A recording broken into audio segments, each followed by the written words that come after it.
Friends, आप देख रहे हैं फिल्मी खिचड़ी। मैं हूं रूना आशीष और चलिए हम बात करने वाले हैं जतिंगा फेस्टिवल हाफ लॉन्ग इस एरिया में जहां पर पवन और अरुणिता गए थे अपने शो को करने के लिए।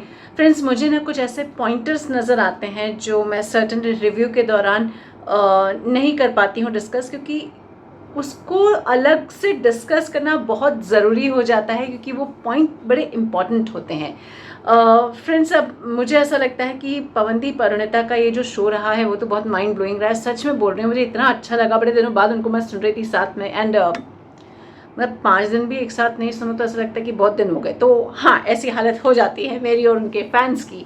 तो हाँ, अब ये जो आसाम का शो था फ्रेंड्स, उसमें ना मुझे ऐसा लगता है कि कुछ एक बातों को डिस्कस करना ज़रूरी है। सबसे पहले तो मैं आपको बताना चाहती हूँ फ्रेंड्स, अभी तक जो रहा है पवन, अरुणिता और अरुदीप, ये जो नाम चलते हैं ना, इनके आसाम में बहुत सारे शोज़ हुए हैं। ओके, और मुझे तो ऐसा लगता है जितनी डिटेल्स मेरे पास अभी तक हैं उससे ज़्यादा ही हुए होंगे। तो अगर मैं बोलने में कहीं कुछ मिस कर जाती हूँ तो वो ऐड कर दीजिएगा। ओके एक तो गुवाहाटी में पवनदीप का 13 मतलब 2022 की मैं बात कर रही हूँ, 13 मई को हुआ था।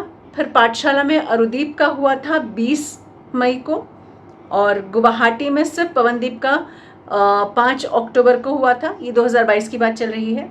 उसके बाद 13 दिसंबर को करीमगंज में अरुणिता पवनदीप का हुआ था, और फिर 27/12 को यानी 27 दिसंबर को शिवसागर में पवनदीप का हुआ था। ओके, ये तो बात हुई 22 के साल की मैं बात कर रही हूँ।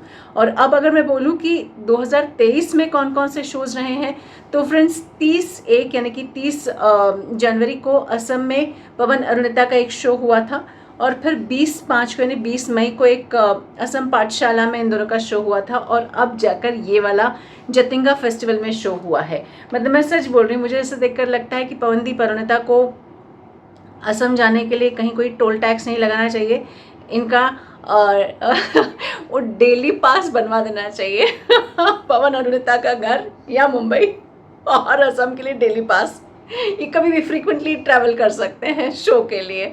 सो हाँ, इनका इतना ज़्यादा, इतने बड़ी संख्या में शो होना ये दर्शाता है कि पवनदीप अरुणिता दोनों की डिमांड बहुत ज़्यादा है असम में। तो वो जब भी जाएंगे हमेशा लोगों का प्यार लूट कर लेकर आने वाले हैं, और ये एक बहुत बड़ा कारण हो जाता है कि why Jatinga festival was a hit.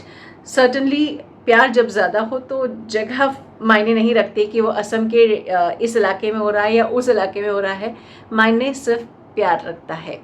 दूसरी बात अगर मैं ये कहूँ तो फ्रेंड्स, ये वाला जो शो रहा है, इन दोनों की कॉस्ट्यूम्स देखने लायक थी। इनफैक्ट पवन और अरुणिता दोनों की अपने अपने तरीके से आदत है कि वो वहाँ की मिट्टी से जुड़ जाते हैं। अगर हम एक पवन की ही बात करके देखें तो वो गमछा जो बोलते हैं वो हमेशा पहने हुए रहते हैं। जब भी आसाम जाते हैं कोई ना कोई उन्हें ओढ़ा देता है, और इंडियन आइडल के दौरान भी कई बार देखा है कि कैसे वो गमछा पहने हुए फोटो खिंचाते थे सम्यक के साथ। सो हाँ, इस बार भी जो ड्रेसिंग थी दोनों की इतनी सुंदर थी। क्या होता है, आप जब उन्हीं लोगों के ड्रेसिंग वैसे ही पहनने लग जाओ ना, तो लोगों को लगता है अरे हमें हमारी संस्कृति को, हमारी कला को, ये हमारे हथकरघा को, हस्तकला को ये इतना प्यार से अपना रहे हैं, चलो हम भी अपना लेते हैं। तो एक वो जो एक होता है ना कि दिल से दिल मिलने वाली बात हो जाती है, तो ये एक बड़ा कारण हो जाता है।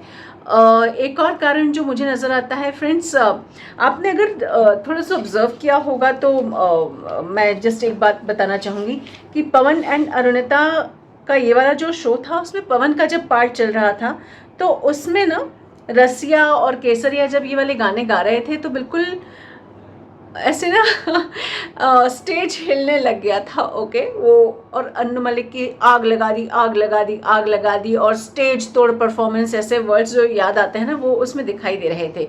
तो वो जो एक इन्वॉल्वमेंट होता है ना किसी कलाकार का, वो सामने वाले दर्शकों को भी महसूस होता है, और ये भी एक कारण हो जाता है कि शो बहुत अच्छा चलता है। एक और कारण जो मुझे नज़र आता है फ्रेंड्स, अगर आपने देखा होगा कि अभी थोड़ी देर पहले जो साहिल हैं उन्होंने एक पिक्चर शेयर किया है जिसमें बेस्ट टीम कुछ इस तरीके से इंस्टाग्राम पे स्टोरी लगाई है। आई थिंक ये जो एक टीम बनकर निकल कर आ रही है, यानी पवन अरुणिता, इनके बैंड मेंबर्स, ये इतनी हैंड इन हैंड चल रही है कि अभी तक हाल फिलहाल मेरे देखने पहचानने में इंडियन आइडल उनके कंटेस्टेंट्स और जो गिरीश दादा और नीरज कालकर सर या मंगल सर की जो एक कॉम्बिनेशन नज़र आता है, मुझे वो कॉम्बिनेशन इस टीम में अब नज़र आता है। सर्टनली वो गुरु नहीं है, लेकिन संगतकार और कंटेस्टेंट या कहें पवन अरुणिता, अगर आप उस तरीके से देखना चाहें, यानी कि संगतकार और मेन गायक गायिका, इनकी जो आपसी तालमेल है वो एक बहुत अमेजिंग सा कॉम्बिनेशन बनाती है। और इनका दोनों मतलब दोनों साइड से, पवन के साइड से चल रहा हो गायन या वादन, या अरुणिता की तरफ से चल रहा हो गायन, और इनके जो बैंड मेंबर्स हैं इनकी बहुत अच्छी ट्यूनिंग है। और एक अच्छे शो के लिए ये ट्यूनिंग बहुत ज़्यादा काम आती है। और फ्रेंड्स, मुझे तो सच में ये लगता है कि यहाँ पर रुकने वाला नहीं है कारवां।